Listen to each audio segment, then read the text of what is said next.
Hello everybody, today I will continue the chapter water. Now I will discuss about solution. What is solution? A solution is a homogeneous mixture of two or more components whose composition may be gradually changed by changing the relative amount of the components. So solution equals to solute plus solvent. Now what is solvent? Liquid, generally water or medium of dissolution which allow the solute to dissolve in it so as to form a solution is called a solvent. Now what is solute?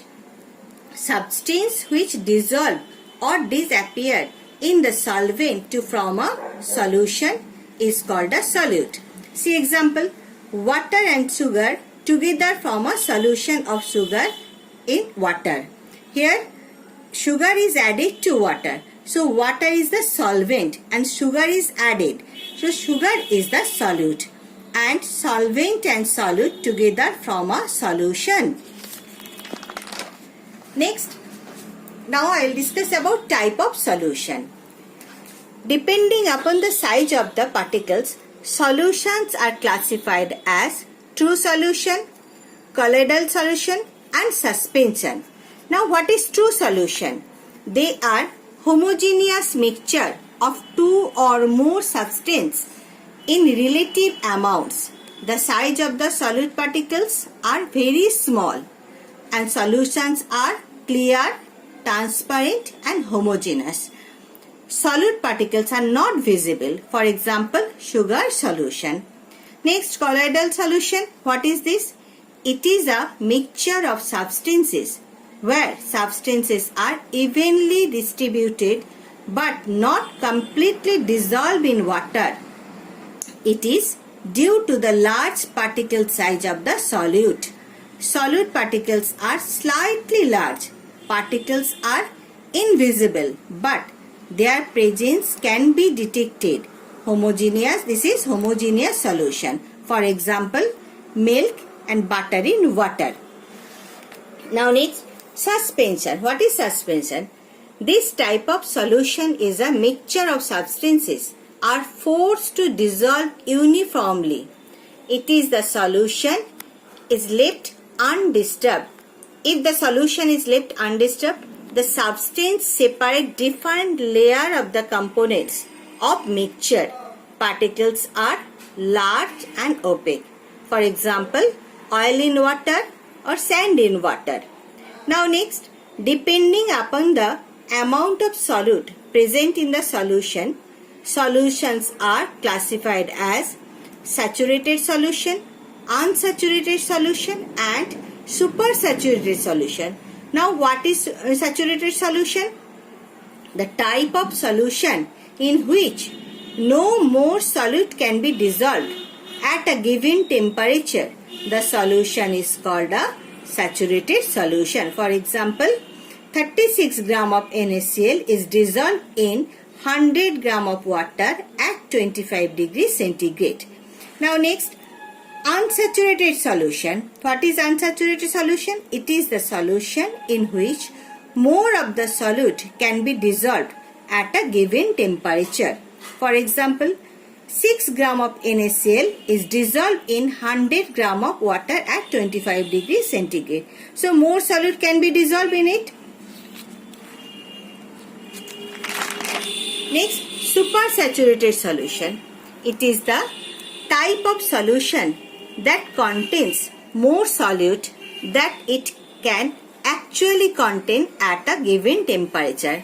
It is an unusual phenomenon as when saturated solution is heated, some more solute can be added to the saturated solution and makes it an unsaturated solution. For example, 50 gram of NaCl is dissolved in 100 gram of water.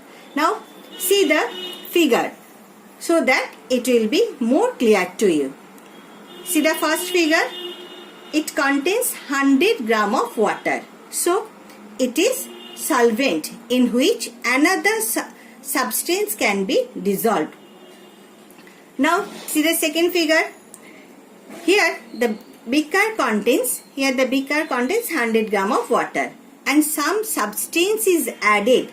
So this substance is solute, which is dissolved in the solvent. So it is solute. Now here see the third figure. Solute continues to dissolve. So more solute can be dissolved in it. So this is unsaturated solution. Now see this figure. Here solute dissolved at a given temperature. So this beaker contains 100 gram of water and X gram of solute is added to here. And no more solute is dissolved in it. So this is saturated solution where no more solute can be dissolved. Now next, depending upon the amount of solute in a given weight of solvent, solution are classified as dilute solution and concentrated solution. Now what is dilute solution? It is the solution in which the amount of solute is rather less compared to the mass of the solvent. Now concentrated solution, what is concentrated solution? It is the solution in which the amount of solute is relatively more for a given mass of the solvent. We will discuss about solubility. What is solubility? The amount of solute that dissolves in 100 gram of solvent to form a saturated solution at a particular temperature is called solubility. See the figure. In first figure, there are in a beaker 100 gram of water is present. So it is solvent. What is solvent? Solvent is a substance in which another solute, another substance can be dissolved. So here only water is present. So water it is a solvent. Now see figure number 2. Here X gram of another substance is dissolved. So it is solute.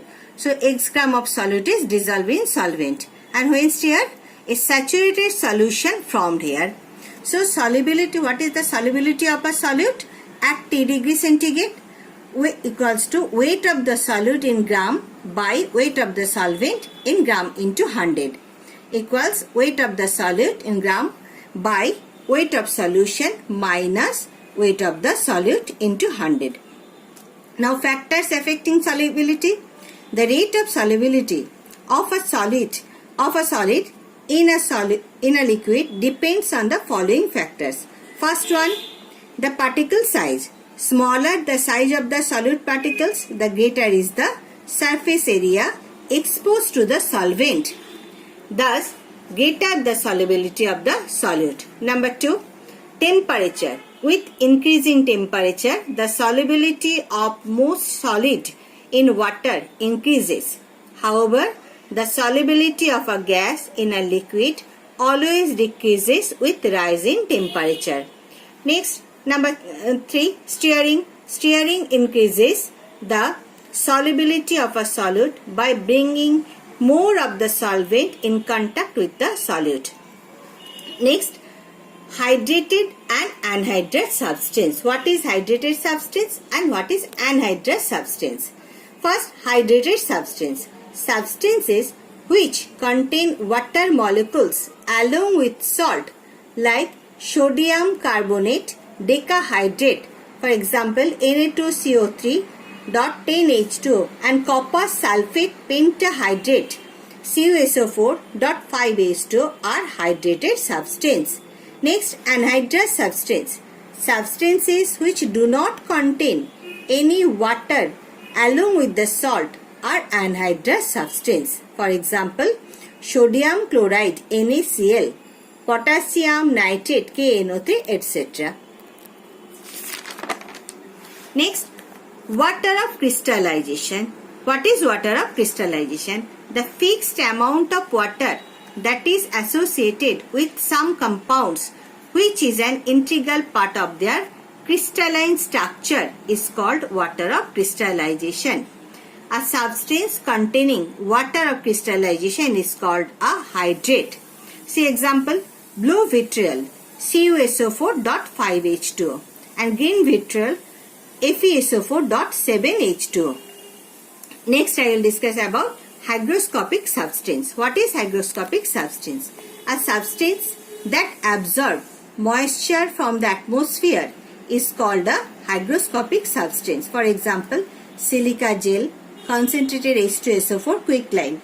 We commonly see silica gel packets in newly purchased goods that are prone to get spoiled by moisture, like shoes, water bottles, etc. So it is a hygroscopic substance. Silica gel is a hygroscopic substance. Next, deliquescent substance. It contains water soluble substance when exposed to the atmosphere at ordinary temperature, absorb moisture from atmospheric air, become moist, lose their crystalline form, and ultimate dissolve in the absorbed water, forming a saturated solution. Such a substance is called a deliquescent substance, and the phenomena is called deliquescency. For example, caustic soda NaOH, caustic potash KOH, magnesium chloride MgCl2, zinc chloride ZnCl2, etc. Next, efflorescent substance.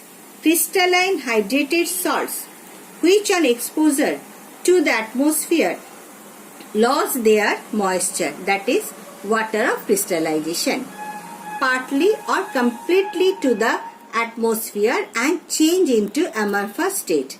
The substance is called efflorescent and the phenomena is called efflorescence. For example, washing soda Na2CO3.H2O, blue vitriol CuSO4.5H2O. Next, drying and dehydrating agent. What is drying agent? Drying agent are substances that can readily absorb moisture from their substances without chemically reacting with them. For example, concentrated H2SO4, zinc chloride ZnCl2, potassium pentoxide P2O5, etc. Next, dehydrating agent. What is dehydrating agent? Dehydrating agents are substances that can remove even the chemically combined water molecules from compounds. For example, concentrated H2SO4 is a dehydrating agent as it can remove chemically combined water molecules from blue vitriol CuSO4.H2O. When concentrated H2, it reacts with concentrated H2SO4, then it CuSO4 and 5H2O is produced. First, when it is dehydrated, its color is blue, and when it reacts with concentrated H2SO4, then it is from white powder, as a white powder, and water is removed from it. This is for today. Thank you.